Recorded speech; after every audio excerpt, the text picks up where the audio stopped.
and our friend David Dayen, preeminent financial journalist, author of the book Chain of Title, recently wrote a piece for The Intercept on AFLAC, the insurance company AFLAC, stating that according to former employees, it's not, you know AFLAC, by the way, they're the ones that use the duck in its television commercials, saying that AFLAC may not be a great place to work, to say the least, that there may be a lot of things going on there we need to know more about. David's article was very interesting and informative, and he joins us now. First of all, David, thanks for coming back on the program. Well, thanks for having me on. This is sort of right in your wheelhouse as someone who worked in the insurance industry. Yeah, I did work in the insurance industry, but you know, no company like this. The notion that, and we can talk about all the things you discovered in the course of talking to these employees and then doing your own research, but just the fact that so many of its salespeople were not even considered full-time employees, but were what, independent contractors of one kind or another. That's not like any insurance company I've ever seen. Right. I mean, this was the key, is that AFLAC, we're not talking about brokers who sell varieties of different policies for different companies. This is AFLAC's sales force, both at the sales associate level, and then one step up from that, the district coordinators, and then one step up from that, the regional coordinators, all being seen as 1099 independent contractors. And at the district and regional level, those people have to, you know, have an office that they pay for. In some cases, have to hire administrative assistants and personnel and pay for them out of their salary, attend mandatory meetings, mandatory conference calls, out-of-state sessions, training sessions that in some cases they would have to pay their own freight for, pay all their travel, all their expenses, and really what they get is just the ability to sell AFLAC. There's not a whole lot else there, and they're doing a job that is clearly an employee relationship, but they are not being called employees, and that obviously saves AFLAC a boatload of money, you know, just on the lack of benefits, the lack of need to pay overtime, and all of the things, payroll taxes, all of the things that misclassification, which is kind of the technical term for this, when you an employer calls an employee an independent contractor when they're actually an employee. That's sort of the technical term, and it's really a big money saver for the employer, but it's a violation of the rights of the employee. Yeah, and you know, you and I have talked before probably about the whole phenomenon of the 1099 economy, of people not being hired full time, of Ubers and, you know, corporations like that. But this is something completely different. This is actually miscategorizing your employees to save money, which is a form of worker exploitation, plain and simple. And in a lot of cases, and I would say in most states that I know of, there are laws that cover this kind of behavior, and there are pleas, you know, agencies and other places employees can go. Any word on that, whether AFLAC employees have tried to get redress for this misclassification? Well, I mean, the reason that the article broke is because there is a plaintiff group in the New York City, New Jersey area that has attempted to file a lawsuit over many different bits of misconduct at the company, including employer misclassification. Now, the 1099 contract, surprise, surprise, has a forced arbitration agreement inside it, and so they have had some difficulty advancing this lawsuit. In fact, AFLAC preemptively filed a temporary restraining order to get these plaintiffs, who they had been negotiating with for close to a year, to not file this class action lawsuit. However, when AFLAC did this attempt at an injunction to compel arbitration, as evidence, they filed this sample class action, which the plaintiffs sent over to them to show, the level of evidence that they had. And when AFLAC did that, they did not put a seal on it, and so it became part of the public domain, and it's the source of a good bit of my story, and all because in an attempt to conceal this from the public, they filed this motion that wasn't under seal that included the class action lawsuit. Now, since I wrote the article, I have heard about in the state of Indiana that there is an injunction against certain types of conduct, forced conduct, that AFLAC was imposing upon its employees, particularly around the inability to sell other products other than AFLAC. But that's just that one state. And really, since insurance is regulated at the state level, even this 1099 issue has sort of been a state-to-state basis. In most states, this just isn't on their radar. Yeah, and I think, as you point out, by the way, as well, there are the legal issues that have to work their way through the courts on this, but you point out that AFLAC, which is a Fortune 500 company, has been for some time, loves to brag about being named one of the world's most ethical companies, although I clicked your link, and it's Ethisphere magazine, which I have never heard of, maybe.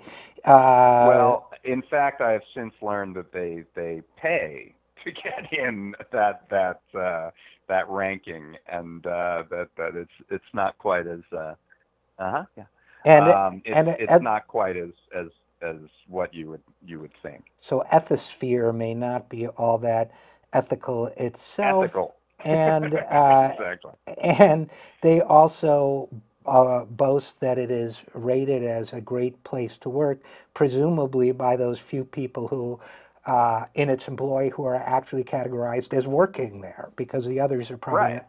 Yeah. So exactly, the small group of employees, and just to because no story can be complete without a Donald Trump mention. After the tax law passed, AFLAC was one of these companies that's been touted by Trump, saying that they're going to, do some right by their workers. In this case, add to their 401k company match.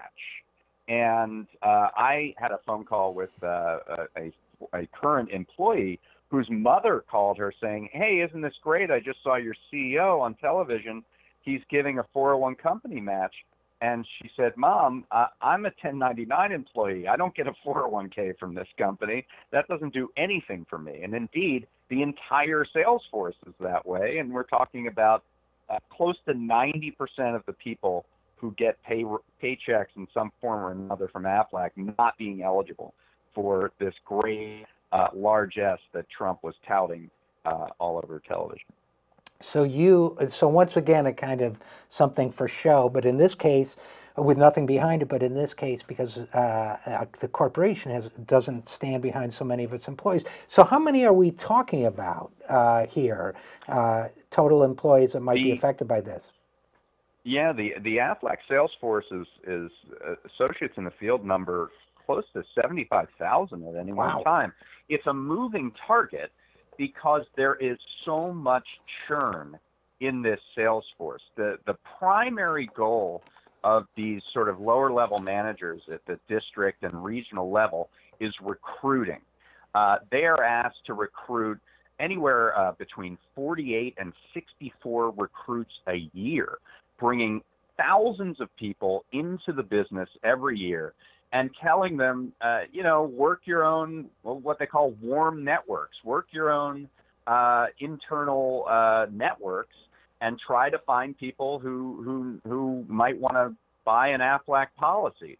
And, people who have very little sales experience, they hit up their friends, their neighbors, the butcher, their dentist or something. They usually don't do very well. About 98% of people at the business don't reach the very lofty sales goal that is promised to recruits in these recruiting sessions. And what happens is if the average employee, not employee, but independent contractor, sales associate, lasts less than a year and makes or sells about $10,000 in commissions total for a year. And if they wash out before 2 years, their accounts become what are called house accounts. So they don't get the renewals, the commissions, after they leave the company if they're not there 2 years. That money goes back to AFLAC corporate. This is a huge source of profitability for AFLAC corporate to get all of these residuals of people who have used their networks to get their friends and neighbors signed up to these AFLAC policies. It all washes up to the higher levels, and it's really kind of a multi-level marketing scheme. It's find your friends and neighbors, get them on AFLAC policies, and then you can't do much else once you exhaust those networks, so you're going to leave, and we get the benefit of it.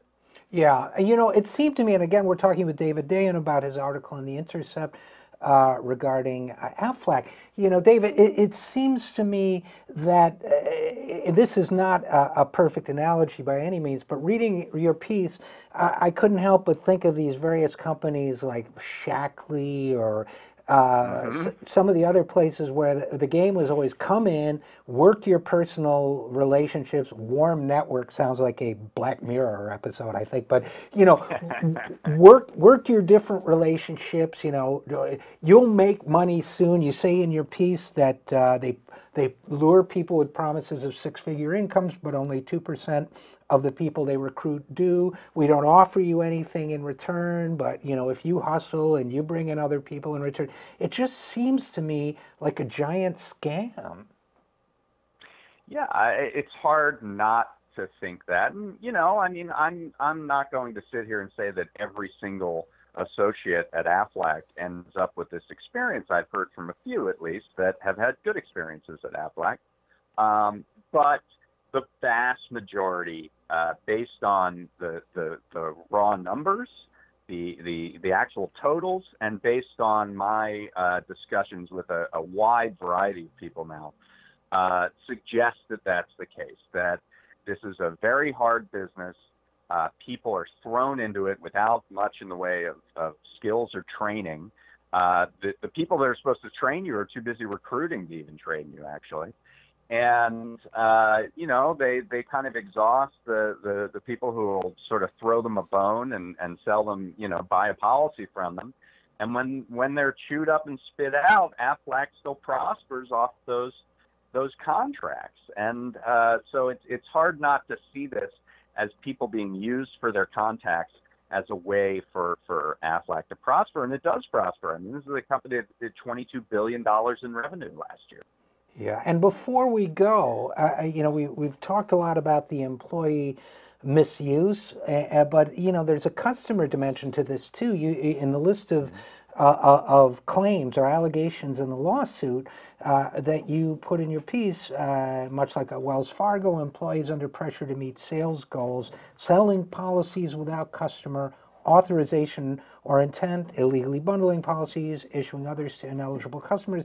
That's a serious allegation. Massaging of key operational metrics to prove company growth to investors, another serious allegation because it could eventually, suggest potential investor fraud, earnings statements manipulation by moving sales earned in certain weeks to different quarters. So there are really some serious issues here, aren't there? And those are going to be covered in future articles. We have one that's going to be going up sometime this week about the one aspect of that. And I'll let the evidence sort of speak for itself at that point. But yes, these are all not just allegations that have been made, but they're backed up by hard evidence and have since been corroborated by current employees at the company who are outside the region of these particular plaintiffs, who are mostly in the New York and New Jersey region. But I've now heard from people all over the country who are experiencing the same issues. And so I don't think this is an isolated incident. I don't think this is the matter of one rogue regional director or something like that. You know, I mean, the fact that it's a sort of a 1099 business sort of gives AFLAC some plausible deniability that, oh, this was one of our non-employees who was going rogue here, who might have written business poorly, and we're going to reprimand him for that, for you know, gaming the system. But when it's as widespread as it appears to be, it's almost as if AFLAC is you know, set up this system on purpose so they don't have to take responsibility. Yeah, and reminiscent, even that defense is reminiscent in more ways than one, for me, of the Wells Fargo story and how that progressed. So we'll see how it goes, and we'll see what you uncover. We'll, of course, keep an open mind, but David Dayen, keep up the great work, and we will be reading. Okay, thank you very much.